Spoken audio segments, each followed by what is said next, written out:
안녕하십니까. 만화공인중개사의 저자 이용훈입니다. 오늘은 부동산학개론 실전 문제풀이 399선 제23강 시간으로서 241번부터 251번까지 같이 풀도록 하겠습니다. 자, 지금부터 241번 문제 같이 풀도록 하겠습니다. 241번. 다음은 주택 저당 채권 유동화 제도에 관한 설명이다. 옳지 않은 것은 1. 저당이 유동화란 저당권 자체를 하나의 상품으로 유통되게 하여 유동성이 넣게 하는 것을 말한다. 맞는 설명입니다. 2. 주택저당 채권 유동화 제도는 주택저당 채권을 상품화하여 저당시장에서 유통시킴으로써 소비자들에게 주택자금을 지원하게 된다. 맞습니다. 3번. 저당 유동화 제도는 민간의 자본을 주택자금으로 유입시키는 효과가 있으며 부동산 금융을 활성화시킨다. 맞습니다. 4번. 저당 유동화 제도가 활성화되기 위해서는 민간 자본을 끌어들일 수 있는 2차 대출 기관의 공신력 제고가 특히 중요하다. 그렇습니다. 2차 대출 기관에서 투자자로부터 돈을 받을 수 있는 구조가 되기 위해서는 공신력, 공적인 신용입니다. 예, 올려야 되는 거죠. 5번. 저당 채권은 상품으로 유통되기 위해 저당 담보부 증권으로 발행되며 저당 담보부 증권은 효율성을 위해 하나의 형태로 발행된다. 아니죠. 하나의 형태가 아니라 여러 개죠. MBS의 구성입니다. MBB, MPTB, 그리고 MPTS, CMO 이렇게 크게만 봐서 네 가지이기 때문에 이건 틀린 지문이죠. 다 오고 하나만 X, 옳지 않은 것이니까 답은 5번이 되겠습니다. 다음 242번 문제를 풀겠습니다. 다음은 MBS, 저당 담보부 증권에 대한 설명이다. 거리가 가장 먼 것. 1. MBS란 부동산 저당권을 담보로 증권을 발행 매각하여 자금을 조달하는 증권을 말한다. 정확하게 설명되어 있습니다. 2번. 은행은 MBS를 통한 자산 매각 후에도 계속해서 채권관리, 이자 수입, 수수료 수입 등을 얻을 수 있다. 그렇습니다. 맞고요. 3번. MBS를 통하여 자본시장에서 자금 조달을 확대할 수 있으며 이로 인해 유동성 위험과 금리 변동 위험을 줄일 수 있다. 맞습니다. 4번. MBS의 종류에는 MPTS, MBB, MPTB, 요 CMN이 아니라 M입니다. 오타가 나왔습니다. CMO 등이 있다. 맞습니다. 5번. MBS의 거래가 활성화되면 MBS가 거래가 활성화되면 대출해준 은행이 그 대출 채권을 팔아갖고 돈을 회수합니다. 자, 현금을. 그러면 은행의 지급준비율, BAS 비율이 증가하게 되죠. 증가하는 겁니다. 감소가 아니라. 그래서 증가하여 대신인도가 올라가는 겁니다. 요 증가인데 감소되어 있으니까 이게 틀렸네요. 다 오고 하나 X, 거리가 먼 것, 5번이 정답이 되겠습니다. 243번 문제를 풀도록 하겠습니다. 다음은 MBS, 주택저당 담보부 증권 또는 주택저당채권 담보증권 다 같은 말입니다. 장기저당 주택담보증권 그래도 말이 됩니다. 설명이다. 틀린 것은 1. MPTS는 주택저당채권에 대한 지분권과 원리금 수취권을 T가 중복되어 있으니까 투자자에게 하는 겁니다. 저당 투자자에게 매각하며 이는 자산 매각을 통한 자금 조달 방식입니다. 맞습니다. 자, 2번 MBB는 주택저당채권에 대한 지분권과 소유권을 MB 발행기관이 다 갖는 거예요. 발행기관이 보유하면서 채권형으로 투자자에게 매각하면 이는 자산 매각 이외의 자금 조달 방식이다. 맞습니다. 3번 MPTB는 투자자 발행이 골고루 가죠. 저당채권의 원리금에 대한 소유권은 발행기관이 보유하고 지분권은 투자자에게 이체하여 매각하며 이는 자산 매각 이외의 자금 조달 방식이다. 맞습니다. 4번 CMO는 이체증권과 저당채권의 양면성을 가지나 자 양면성을 갖고 있습니다. CMO도 다계치 채권 발행구조는 MPTS가 아니라 중간형인 MPTB죠. DB 투자자 발행인 이렇게 동시에 가는 거예요. 이체증권, 저당채권 같이 가니까 이건 틀렸고요. 5번 수익률의 크기를 비교하면 MPTS가 가장 크고 그렇죠. 투자자가 두 개를 다 가지고 가장 크고 그 다음에 중간형, TB가 중간, CMO도 중간형이니까 중간, MB 발행기관이 모든 걸 다 갖는 게 가장 낫습니다. 정확하게 설명되어 있죠.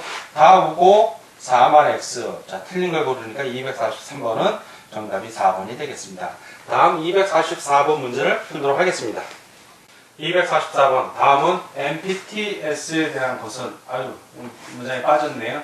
MBTS에 대한 설명이다. 틀린 것을 고르는 문제입니다.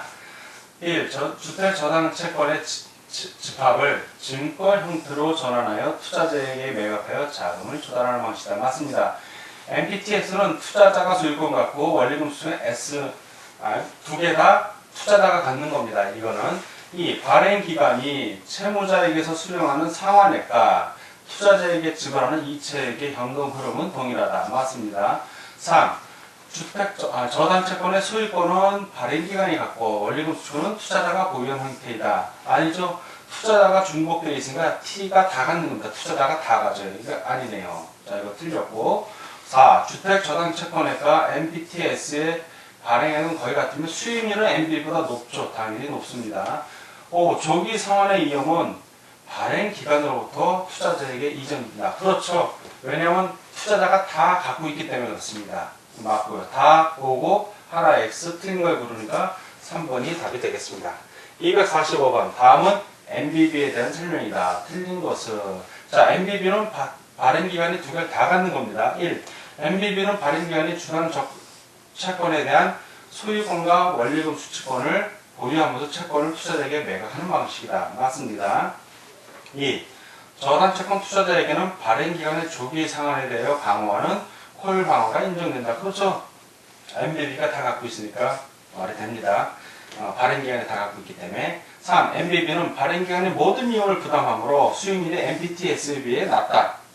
정확히 설명되어 있고요. MBB는 차입자로부터 수령하는 원리금 상환액과 저당 투자자에게 지불하는 원리금 지급액의 현금 흐름이 동일하지 않다. 맞습니다. 왜냐하면 발행 기간이 좀 더 많이 갖기 때문에 그렇습니다. 위험을 부담하기 때문에.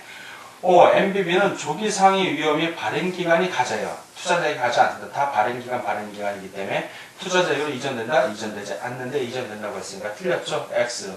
다 오고 X 틀린 걸 고르니까 답은 5번이 되겠습니다. 246번. 다음은 다계층 채권의 특성에 대한 설명이다. 가장 거리가 먼 것은 일반적으로 CMO는 조기 상환의 위험, 원리금 수취권 같은 말입니다. 위험을 투자자가 불행합니다. 투자자. 이거 틀렸네, 1번이. 자, 2번. 저당 차입자의 원리금이 투자자에게 이전된다는 점에서 이체 증권과 동일하고 발행 기간의 부채로 계상된다는 점에서는 저당 채권과 동일하다. 맞습니다. 3. 트렌치별로 적용되는 이자율이 서로 다른 것이 일반적이다. 맞고요. 고정 이자율이 적용되는 트렌치도 있고 유동 이자율이 적용되는 트렌치도 있다. 맞습니다. 트렌치라는 거는 저당 담보 채권을 여러 개로 쪼개는 겁니다. 쪼갠 거에 한 부분들을 얘기하는 겁니다.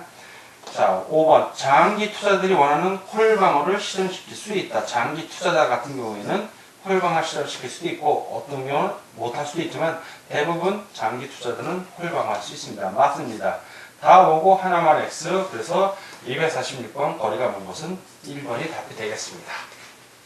다음 247번 문제를 풀도록 하겠습니다. 247번. 대출 상환 방식에 관한 설명으로 옳은 것을 모두 고른 것은 단, 대출 금액과 기타 대출 조건은 동일함. 기억, 상환 첫 해의 원리금 상환액은 원리금 균등 상환 방식이 원금 균등 상환 방식보다 크다. 크지 않고 작죠. 그러니까 X입니다. X. 니은 체증 상환 방식의 경우 점증입니다. 점차 늘어나는 거. 미래소득이 감소될 것으로 예상되는 은퇴 예정자에게 적합하다. 점점 늘어나는 거니까 미래소득이 감소하다 증가될 것으로 예상되는 젊은이들, 젊은 층에게 적합한 겁니다. X. 디귿 원금 균등 상환 방식의 경우 매 기에 상하는 원리금이 점차적으로 감소한다. 맞습니다. 니은 원리금 균등 상환 방식의 경우 매 기에 상환하는 원금액이 점차적으로 늘어난다. 맞습니다. 자, 그래서 이건 옳은 것을 모두 고르니까 디귿하고 리을을 고르는 겁니다. 디귿하고 리을이 5번에 있으므로 247번은 5번이 정답이 되겠습니다. 다음 문제를 보겠습니다. 다음은 한국주택금융공사에 대한 설명이다. 가장 거리가 먼 것은 1번 단기, 중기, 장기의 다양한 모기지를 공급하여 국민들의 내집 마련을 도와주는 역할을 하고 있다. 이건 일반 은행들이고요. 한국주택금융공사는 장기 10년 이상만 취급합니다. 이런 거 취급 안 합니다. 틀렸네요. 시작부터. 2번 금융기관으로부터 양수한 주택저당 채권을 담보로 MBS 및 MBB를 발행 판매하여 주택대출 제한을 확충하는 역할을 한다. 맞습니다. 3번 주요 업무에는 주택저당 채권에 대한 지급보증, 채권의 유동화, 채권 보유 등을 들 수 있다. 맞고요. 4번 금융기관으로부터 양수한 학자금 대출 채권을 기초로 학자금 대출 증권을 발행할 수도 있습니다. 맞습니다. 5번 서민과 중산층의 주거 안정을 위해 전세자금 대출 보증 등의 역할을 수행합니다. 다 오고 하나만 X, 거리가 먼 것이니까 248번은 1번이 되겠습니다. 다음 249번 문제를 풀도록 하겠습니다. 249. 점증상환, 원금, 균등, 분할상환, 원리금, 균등, 분할상환 세 가지 대출 상환 방식 중 다음 질문에 적합한 방식은 여러분들 머릿속에서 뭐가 나야 되냐면 점증상환은 처음엔 조금 내다 나중에 많이 낸 거고 원금, 균등은 원금을 균등한 거예요. 그러니까 이자는 점점 줄니까 실제 내는 돈은 이렇게 감소합니다. 점증은 이렇게 넣는 거고 원리금, 균등은 원리금은 균등해 이렇게 실제 내는 건 매번 똑같이 냅니다. 그런데 그 안에서 비율을 보면 처음에는 이자가 많고 이렇게 이자가 많고 점점 시간이 갈수록 원금 갚아나가는 게 많은 겁니다. 자, 요런 걸 염두에 두고 문제를 풀어야 됩니다. 기업 차입이자의 첫해 월 불이익이 가장 적은 대출 상환 방식은 점증상환이죠. 제일 적다고 그랬잖아요. 일단 점증상환. 두 번째, 첫해 월 불이익 납부 만기 이전에 중도 상환할 때, 중간에 상환하는 경우입니다. 미상환 대출 잔액이 가장 적게 되는 대출 방식, 원금 균등이죠. 원금을 똑같이 갚아나갔기 때문에 원금이 제일 적죠. 원리금 균등은 점점점 원금 상환액이 많아지니까 원금이 많다는 얘기고, 점증 상환은 볼 것도 없이 원금이 제일 많은 거예요. 그러니까 원금 균등 분할 상환 방식 답은 1번이 되는 겁니다. 다음은 250번 문제를 풀도록 하겠습니다. 250번. 다음은 체증식 상환 방식이라는 설명이다. 체증식이니까 점증 상환을 말합니다. 가장 옳지 못한 거. 1. 초기에는 상환액이 적다. 그렇죠. 점점 커지니까 적죠. 맞고요. 2번. 불이익 횟수가 늘어날수록 상환액이 증가한다. 맞고요. 3번. 대출기관 입장에서 볼 때, 은행에서 보는 겁니다. 대출 원금의 횟수가 늦어질 수 있다. 그렇죠. 4번. 채무 불이익의 가능성, 즉 돈을 이자를 못 갚는 거예요. 원금을 못 갚는 거.